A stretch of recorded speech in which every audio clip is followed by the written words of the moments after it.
Hello दोस्तों, कौन कौन सी दवाएं हैं जो किडनी पेशेंट्स को कभी नहीं लेनी चाहिए। आज इस पर बात करेंगे। कई ऐसी दवाइयां हैं जो अलग अलग कारणों से किडनी को डैमेज करती है।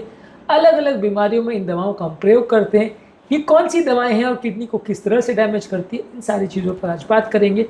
टॉपिक पर जाने से पहले जो लोग हमारे चैनल पर नए हैं उन्हें रिक्वेस्ट करूँगा कि चैनल को सब्सक्राइब करें, वीडियो को लाइक करें, शेयर करें, फॉलो करें, कमेंट करें, पूरा देखें। टॉपिक इंपॉर्टेंट है इसलिए इसे अंत तक देखिएगा। चलिए शुरू करते हैं पॉइंट भी।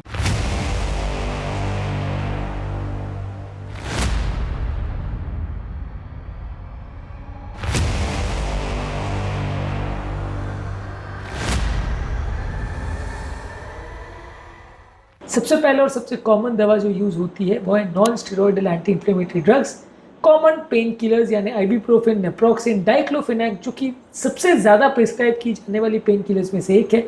ये किडनी को काफ़ी ज़्यादा नुकसान करती है। ये शरीर में पानी भरवाती है, ब्लड प्रेशर बढ़ाती है, किडनी को डायरेक्टली इनडायरेक्टली डैमेज कर सकती है। इसलिए पेन किलर्स का प्रयोग खासकर अगर किडनी पहले से कॉम्प्रोमाइज है तो मत करिए।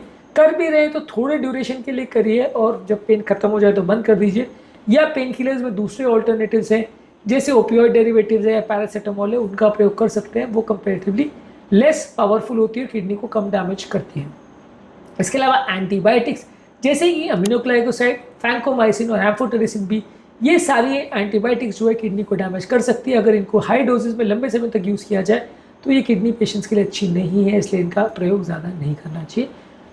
एंजियोग्राफी, एंजियोप्लास्टी में कॉमनली यूज़ की जाने वाली कॉन्ट्रास्ट डाइज जो है वो भी किडनी को काफ़ी डैमेज करती है। ये भी एक्यूट किडनी इंजरी कर सकती है, खासकर अगर किसी व्यक्ति में ये ज़्यादा डोज में प्रयोग की जाए और खासकर अगर किसी व्यक्ति को ऑलरेडी अगर किडनी का डैमेज है तो इन दवाइयों का ज़्यादा डोज में प्रयोग नहीं करना चाहिए। किडनी पेशेंट्स के लिए नुकसानदायक है, इनको अवॉइड करिए और अगर ज़रूरी हो तो ही एंजियोग्राफी करिए, नहीं तो नहीं करिए। और कॉन्ट्रास्ट डाइज संबंधित कॉन्ट्रास्ट नेफ्रोपैथी पर हमने अलग से वीडियोज़ किए हैं, इसको बचाने या कम करने के टिप्स पर वीडियोज़ किए हैं, इनको ज़रूर देख लीजिए। इसके अलावा एंटीवायरल ड्रग्स और एंटी फंगल ड्रग्स जैसे कि एसाइक्लोविर और एम्फोटेरिसिन बी, ये ड्रग्स काफ़ी केसेस में किडनी को डैमेज पहुंचा सकती हैं। ये दवाइयों को भी सोच समझ के प्रयोग करिए और अगर करना है तो शॉर्ट ड्यूरेशन के लिए करिए। अगर किडनी किसी का डैमेज है तो कम डोज में इनका प्रयोग करिए, नहीं तो ये नुकसानदायक हो सकता है। पेशाब बढ़ाने वाली दवाएँ जैसे स्पाइनोलैक्टोन और ट्राइमिटरिन या फ्यूरोसिमाइड, ये काफ़ी कॉमनली किडनी पेशेंट में यूज़ होती है। इवन एडवांस किडनी फेलियर में भी वॉल्यूम निकालने के लिए या फ्लूइड को मैनेज करने के लिए इनका प्रयोग किया जाता है। लेकिन इनमें से कुछ दवाइयां हैं जैसे कि स्पाइनोलैक्टोन और ट्राइमेट्रिन जो कि पोटेशियम लेवल्स को बढ़ा सकती हैं, और जबकि लूप डायरेटिक्स जो है अगर किडनी पेशेंट्स में बॉडी ऑलरेडी डिहाइड्रेटेड है तो किडनी को और ज़्यादा डैमेज कर सकती है, क्रिएटिनिन लेवल्स को बढ़ा सकती है। तो लूप डायरेटिक्स यानी यूरिन बढ़ाने वाली दवाई नॉर्मल किडनी वाले व्यक्ति की भी किडनी खराब कर सकती है। अगर ऑलरेडी कॉम्प्रोमाइज किडनी है तो भी सोच समझ के देख के सही डोज पर इनका प्रयोग करिए। ये दवाई किडनी के लिए उतनी सेफ नहीं है, नुकसानदायक भी हो सकती है, ज़रूरी है लेकिन कई बार नुकसानदायक हो सकती है। इसके अलावा लिथियम जो कि क्रॉनिक किडनी डिजीज पेशेंट में कई बार नुकसानदायक हो सकता है। ये बाइपोलर डिसऑर्डर और कुछ साइकेट्रिक डिसऑर्डर में यूज़ होती है। ये दवाई भी कई बार नुकसानदायक हो सकती है। कुछ डायबिटीज़ के लिए प्रयोग की जाने वाली दवा जैसे मेटफॉर्मिन है, ये जो है ज़्यादा डोज में अगर प्रयोग किया जाए तो लैक्टिक एसिडोसिस प्रोड्यूस कर सकती है, जो कि किडनी पेशेंट्स में एक सिग्निफिकेंट इशू हो सकता है। इसलिए अगर किसी व्यक्ति का क्रिएटिनिन लेवल्स अगर 1.5 से ज़्यादा है तो वहाँ पे इसका प्रयोग नहीं करते। इसके अलावा SGLT2 इनहिबिटर्स अगर क्रिएटिनिन बहुत ज़्यादा है ऑलरेडी और यूरिन में क्रिएटिनिन क्लियरेंस अगर कम है तो इसका प्रयोग नहीं करते। अगर किडनी फंक्शन ठीक है, अच्छा है या अर्ली स्टेज में किडनी डैमेज है तो इससे किडनी को बचाने में मदद मिलेगी। जब किडनी ऑलरेडी ज़्यादा खराब हो जाती है तो फिर इसका प्रयोग नहीं करते हैं। इसके अलावा कुछ ब्लड प्रेशर वाली दवाइयाँ जैसे ACE इनहिबिटर्स, ARBs, ये कॉमनली यूज़ की जाने वाली ब्लड प्रेशर की मेडिसिन है। अगर किडनी डैमेज अर्ली स्टेजेस में तो ये किडनी को प्रोटेक्ट करती हैं।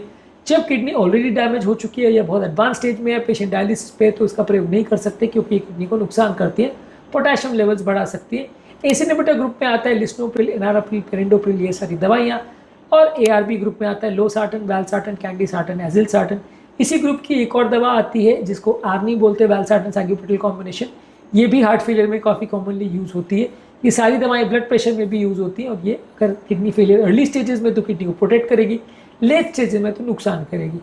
इसके अलावा कुछ ओवर द काउंटर मेडिसिन जैसे हर्बल सप्लीमेंट्स है जैसे सेंट जॉन वॉट्स और हाई डोज विटामिन सी, ये भी कई बार किडनी डिजीज़ वाले पेशेंट में नुकसानदायक हो सकता है। इसको लोग अलग अलग बीमारी में प्रयोग करते हैं लेकिन ये कभी कभी नुकसानदायक हो सकता है। विटामिन सी के हाई डोज अगर लेते हैं तो किडनी में पथरी हो सकती है इससे, तो ये नुकसानदायक हो सकता है।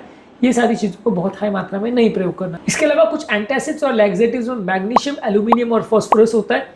अगर किसी व्यक्ति का किडनी ऑलरेडी डैमेज्ड है तो ये उसमें प्रॉब्लम्स कर सकता है, उसमें इनका लेवल बहुत ज़्यादा बढ़ सकता है, हाइपर मैग्नीसीमिया हो सकता है, हाइपर फॉस्फेटीमिया हो सकता है और एल्यूमिनियम टॉक्सिसिटी हो सकती है, जो कि किडनी पेशेंट्स में नुकसानदायक हो सकता है, जान का खतरा भी हो सकता है।